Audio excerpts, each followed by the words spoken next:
ইমাম সাহেব আসতে হবে শর্ত না, পীর সাহেব হুজুর এসে হুজুরের হাতে হাত রেখে তওবা পড়তে হবে শর্ত না। আপনার রবরে ডেকে চোখের পানি ছেড়ে ক্ষমা চান, ক্ষমা করবে কে? আর প্রতিদিন শতবার পড়তে থাকবেন আস্তাগফিরুল্লাহ।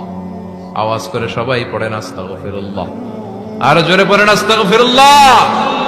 বিশ্বনবী বলেন, মান লাজিমাল ইস্তিগফার জাআলাল্লাহু লাহু মিন কুল্লি দিকিন মাখরাজা। সব সময় ইস্তেগফারের সাথে যে লেগে থাকবে, রব্বুল আলামিন তারে 5টা জিনিস দিবে। কয়টা? কথা কন আরো জোরে। সবাই বলেন কয়টা? নাম্বার 1, জাআলাল্লাহু লাহু মিন কুল্লি দিকিন মাখরাজা। বিপদে পড়লে বিপদ থেকে উদ্ধার করবে কে? আমাদের তো কোনো বিপদ নাই না? আছে? কত বিপদ।